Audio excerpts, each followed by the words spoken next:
ಕುಂದಾನಗರಿ ಬೆಳಗಾವಿಯಲ್ಲಿ ದೇಶದ ಅತಿ ದೊಡ್ಡ ದರೋಡೆ ಪ್ರಕರಣವೊಂದು ತಡವಾಗಿ ಬೆಳಕಿಗೆ ಬಂದಿದೆ. ಚೋರ್ಲಾ ಘಾಟ್ನಲ್ಲಿ 400 ಕೋಟಿ ಹಣ ತುಂಬಿದ್ದ 2 ಲಾರಿಗಳನ್ನೇ ಹೈಜಾಕ್ ಮಾಡಲಾಗಿದೆ. ಗೋವಾದಿಂದ ಮಹಾರಾಷ್ಟ್ರಕ್ಕೆ ಸಾಗುತ್ತಿದ್ದ ಕಂಟೈನರ್ಗಳನ್ನೇ ಅಡ್ಡಗಟ್ಟಿ ಹೈಜಾಕ್ ನಡೆದಿದ್ದು ಈಗ ತಡವಾಗಿ ಬೆಳಕಿಗೆ ಬಂದಿದೆ. ಅಪರಾಧ ಇತಿಹಾಸದಲ್ಲೇ ಇದು ಅತಿ ದೊಡ್ಡ ದರೋಡೆ ಪ್ರಕರಣ. ಕುಂದಾನಗರಿ ಬೆಳಗಾವಿಯಲ್ಲಿ ದೇಶದ ಅತಿ ದೊಡ್ಡ ರಾಬರಿ ಪ್ರಕರಣವೊಂದು ನಡೆದಿದೆ. ಚೋರ್ಲಾ ಘಾಟ್ನಲ್ಲಿ 400 ಕೋಟಿ ಹಣ ತುಂಬಿದ್ದ ಕಂಟೈನರ್ ಲಾರಿಗಳನ್ನೇ ಅಡ್ಡಗಟ್ಟಿ ಹೈಜಾಕ್ ಮಾಡಲಾಗಿದೆ. ಗೋವಾದಿಂದ ಮಹಾರಾಷ್ಟ್ರಕ್ಕೆ ತೆರಳುತ್ತಾ ಇದ್ದಂತಹ ಲಾರಿ ಅದು. ಅಪರಾಧ ಇತಿಹಾಸದಲ್ಲೇ ಅತಿ ದೊಡ್ಡ ದರೋಡೆ ಪ್ರಕರಣ ಅದು. 3 ರಾಜ್ಯಗಳ ಪೊಲೀಸರಿಗೆ ನಡುಕ ಶುರುವಾಗಿದೆ. ನಿರಂತರವಾಗಿ ಶೋಧ ಕಾರ್ಯ ಪ್ರಾರಂಭಗೊಂಡಿದೆ. ಇದು ನಡೆದಿರೋದು ಇವತ್ತು ನಿನ್ನೆಯಲ್ಲ. 2025 ಅಕ್ಟೋಬರ್ ತಿಂಗಳಲ್ಲಿ ಅಪಹರಣಕ್ಕೊಳಗಾದ ವ್ಯಕ್ತಿ ತಪ್ಪಿಸಿಕೊಂಡು ಬಂದ ಮೇಲೆ ಬಯಲಾಗಿದೆ ರಹಸ್ಯ. ಒಬ್ಬ ವ್ಯಕ್ತಿಯನ್ನು ಕೂಡ ತುಂಬಿಕೊಂಡು ಕರ್ಕೊಂಡು ಹೋಗಲಾಗಿತ್ತು. ಮಹಾರಾಷ್ಟ್ರದ ಸ್ಥಳೀಯ ಸಂಸ್ಥೆಗಳ ಚುನಾವಣೆಗೆ ಹಣ ಒದಗಿಸೋದಕ್ಕೆ ಈ ರಾಬರಿ ನಡೆದಿತ್ತ. ಬೆಳಗಾವಿ ಎಸ್ಪಿ ಕೆ ರಾಮರಾಜನ್ ನೇತೃತ್ವದಲ್ಲಿ ಗಡಿ ಭಾಗದಲ್ಲಿ ತೀವ್ರ ಶೋಧ ಕಾರ್ಯ. ದರೋಡೆ ಇತಿಹಾಸದಲ್ಲೇ ಅತಿ ದೊಡ್ಡ ದರೋಡೆ ಇದು ಬೆಳಗಾವಿಯಲ್ಲಿ ನಡೆದಿರುವಂತಹದ್ದು. ಇದು ಇತ್ತೀಚೆಗೆ ನಡೆದಿರೋದಲ್ಲ, ಕಳೆದ ವರ್ಷ ಅಕ್ಟೋಬರ್ ತಿಂಗಳಲ್ಲಿ ನಡೆದಿರತಕ್ಕಂತಹ ಒಂದು ಅತಿ ದೊಡ್ಡ ದರೋಡೆ ಇದು. ಆ ದರೋಡೆ ಸಂದರ್ಭದಲ್ಲಿ 2 ಕಂಟೈನರ್ಗಳ ಪೂರ್ತಿ ಹಣವೇ ಇತ್ತಂತೆ. 400 ಕೋಟಿ, ಬರೋಬ್ಬರಿ 400 ಕೋಟಿ. ಆ ಹಣನ ಈ ಅಕ್ಕಿ ಮೂಟೆ ತುಂಬಿಸ್ಕೊಂಡು ತಗೊಂಡೋಗಿದಾರೋ ಏನೋ.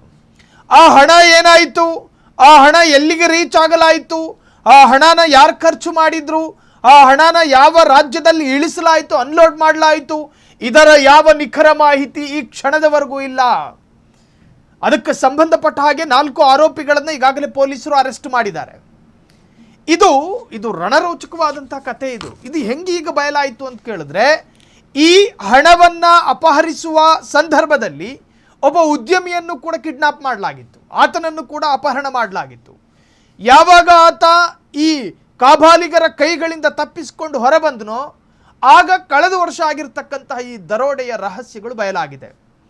ಮಹಾರಾಷ್ಟ್ರದ ಸರ್ಕಾರ ಹಗಲೊತ್ತಲ್ಲೂ ಕೂಡ ಬೆವತ್ಕೋತು. ಅಂದರೆ ಚಳಿ ಟೈಮಲ್ಲೂ ಕೂಡ ಬೆವರು ಬಂತಂತವರಿಗೆ. ಮಹಾರಾಷ್ಟ್ರ ಸರ್ಕಾರವು ಕೂಡ ಬೆಳಗಾವಿ ಪೊಲೀಸರಿಗೆ ಬಹಿರಂಗ ಪತ್ರವನ್ನು ಕೂಡ ಬರೆದಿದ್ದಾರೆ. ನಿಮ್ಮ ಪರಿಪೂರ್ಣ ಸಹಕಾರ ನಮಗೆ ಬೇಕು. ಕಾರಣ ಬೆಳಗಾವಿ ಮಹಾರಾಷ್ಟ್ರದ ಗಡಿ ಭಾಗದಲ್ಲಿದೆ. ಈ ಹಣನ ಯಾಕೆ ತಗೊಂಡೋಗ್ತಾ ಇದ್ರು, ಎಲ್ಲಿಗೆ ತಗೊಂಡೋಗಿದ್ರು? ಮಹಾರಾಷ್ಟ್ರದ ಎಲೆಕ್ಷನ್ ಕೂಡ ಆ ಸಂದರ್ಭದಲ್ಲೇ ಇತ್ತು. ಏನಾದರೂ ಆ ಎಲೆಕ್ಷನ್ಗೆ ಈ ಹಣವನ್ನು ಬಳಸೋದಕ್ಕೆ ತಗೊಂಡೋಗ್ತಾ ಇದ್ರ? ಇವೆಲ್ಲವೂ ಕೂಡ ತನಿಖೆಯಲ್ಲಿ ಹೊರಬರಬೇಕು. ಒಟ್ಟಾರೆ 3 ರಾಜ್ಯಗಳ ಪೊಲೀಸರಿಗೆ ನಡುಕ ಶುರುವಾಗಿದೆ. ರಿಯಲ್ ಎಸ್ಟೇಟ್ ಉದ್ಯಮಿಯ ಸಹಚರನನ್ನು ಕೂಡ ಅಪಹರಣ ಮಾಡಲಾಗಿತ್ತು. ಈ ಮೆಗಾ ಲೂಟಿಯಲ್ಲಿ ಅಪಹರಣಕ್ಕೊಳಗಾದ ವ್ಯಕ್ತಿ ತಪ್ಪಿಸಿಕೊಂಡು ಬಂದ ಮೇಲೆ ಈ ರಹಸ್ಯ ಬಯಲಾಗಿದೆ. ಮಹಾರಾಷ್ಟ್ರದ ಸ್ಥಳೀಯ ಸಂಸ್ಥೆಗಳ ಚುನಾವಣೆಗಾಗಿ ಈ ಹಣ ಬಳಕೆಯಾಗುತ್ತಿತ್ತೆ ಎಂಬ ಸಂಶಯ ಮೂಡಿದೆ. ಮಹಾರಾಷ್ಟ್ರ ಸಿಎಂ ದೇವೇಂದ್ರ ಫಡ್ನವೀಸ್ನಿಂದ ವಿಶೇಷ ತನಿಖೆಗೂ ಕೂಡ ಆದೇಶ ಮಾಡಿದ್ದಾರೆ. ಬೆಳಗಾವಿ ಎಸ್ಪಿ ಕೆ ರಾಮರಾಜನ್ ನೇತೃತ್ವದಲ್ಲಿ ಗಡಿ ಭಾಗದಲ್ಲೂ ಕೂಡ ತೀವ್ರ ಶೋಧ ನಡೆದಿದೆ.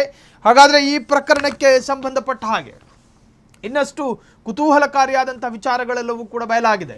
ಅಹಮದಾಬಾದ್ನ ಆಶ್ರಮವೊಂದರಲ್ಲಿ ಕಮಿಷನ್ ದಂಧೆಗೆ ಹೊರಟಿತ್ತೆ ಈ 400 ಕೋಟಿ ರೂಪಾಯಿ ಹಣ. ನಾಸಿಕ್ ಪೊಲೀಸರಿಂದ 5 ಸೆರೆ. ಬಿಲ್ಡರ್ ಕಿಶೋರ್ ಸಾವಲುಗಾಗಿ ಮುಂದುವರಿದ ತಲಾಶ್. ಅಪಾಯಕಾರಿ ಕಾಡಿನ ಮಧ್ಯೆ ಲಾರಿಗಳನ್ನ ಮಾಯ ಮಾಡಿದ್ದು ಹೇಗೆ ಅನ್ನೋದೇ ಈಗ ರಹಸ್ಯ. ಸಹಕಾರ ಕೊಡಿ ಎಂದು ಬೆಳಗಾವಿ ಪೊಲೀಸರಿಗೆ ಮಹಾರಾಷ್ಟ್ರ ಸರ್ಕಾರದಿಂದ ಬಹಿರಂಗ ಪತ್ರವೊಂದು ಬಂದಿದೆ. ಅಹಮದಾಬಾದ್ನ ಆಶ್ರಮವೊಂದಕ್ಕೇನಾದ್ರೂ ಕಮಿಷನ್ ದಂಧೆಗೆ 400 ಕೋಟಿ ಹಣ ತಗೊಂಡು ಹೋಗ್ತಾ ಇದ್ರ, ಅಥವಾ ಎಲೆಕ್ಷನ್ ಇಂಟೆನ್ಷನ್ ಈ ಹಣ ಲೂಟಿ ಮಾಡೋದಕ್ಕೆ ಕಾರಣ ಆಯ್ತಾ? ಈ ಎಲ್ಲವೂ ಕೂಡ ವಿಶೇಷ ತನಿಖಾ ತಂಡಕ್ಕೆ ಈಗಾಗಲೇ ಮಹಾರಾಷ್ಟ್ರ ಸರ್ಕಾರ ಆರ್ಡರ್ ಮಾಡಿದೆ. ತನಿಖೆ ಪ್ರಾರಂಭಗೊಂಡಿದೆ. ಈ ಪ್ರಕರಣಕ್ಕೆ ಸಂಬಂಧಪಟ್ಟ ಹಾಗೆ 4 ಆರೋಪಿಗಳನ್ನು ಬಂಧನ ಮಾಡಲಾಗಿದೆ. ಆದರೆ ಈವರೆಗೂ ಕೂಡ ಸತ್ಯ ಬಯಲಲ್ಲ. ಬರೋಬ್ಬರಿ 1-2 ಕೋಟಿ ಅಲ್ರಿ, 400 ಕೋಟಿ ಹಣ. ಇನ್ನು ಗಾಂಧಿನಗರದ ಮಧ್ಯ ರೋಡಲ್ಲಿ ಒಂದೊಂದು ನೋಟನ್ನು ಹಿಂಗೆ ಜೋಡಿಸ್ಕೊಂಡು ಹೋದ್ರೆ ಭಾರತದ ಗಡಿ ಭಾಗದವರೆಗೂ ಕೂಡ ಜೋಡಿಸ್ಕೊಂಡು ಹೋಗ್ಬೋದು ನೋಟ್. ಅಷ್ಟು ನೋಟುಗಳಾಗ್ಬೋದು. 400 ಕೋಟಿ ಯಾವ ಉದ್ದೇಶಕ್ಕಾಗಿ ತೆಗೆದುಕೊಂಡು ಹೋಗಲಾಯಿತು? ರಾಬರಿಗೆ ಒಳಪಟ್ಟಂತಹ ಹಣ ಎಲ್ಲಿ ಖರ್ಚಾಯಿತು? 400 ಕೋಟಿ ಹಣದ ಟ್ಯಾಕ್ಸ್ ಕಮ್ಮಿ ಅಂದರೂ ಕೂಡ ಕಮ್ಮಿ ಅಂದರೂ ಕೂಡ ಕೋಟ್ಯಾಂತರ ರೂಪಾಯಿ ತೆರಿಗೆ ವಂಚನೆ ಮಾಡಲಾಗಿದೆ. ವಂಚನೆ ಸತ್ತು ಹೋಗಲಿ, ಈ ಹಣ ಎಲ್ಲಿ ತಗೊಂಡೋದ್ರು, ಹೆಂಗೆ ಖರ್ಚು ಮಾಡಿದ್ರು? ಕಂಟೈನರು ನಾಪತ್ತೆ.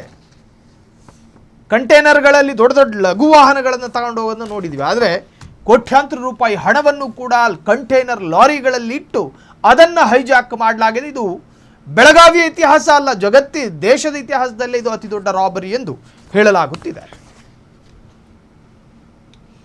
ಕ್ಷಣ ಕ್ಷಣದ ಸುದ್ದಿಗಳಿಗಾಗಿ ಫ್ರೀಡಂ ಟಿವಿ ಸಬ್ಸ್ಕ್ರೈಬ್ ಮಾಡಿ, ಲೈಕ್ ಮಾಡಿ ಹಾಗೂ ಫಾಲೋ ಮಾಡಿ. ಹೊಸ ಸುದ್ದಿಗಳ ನೋಟಿಫಿಕೇಶನ್ಗಾಗಿ ಬೆಲ್ ಐಕಾನ್ ಮೇಲೆ ಕ್ಲಿಕ್ ಮಾಡಿ.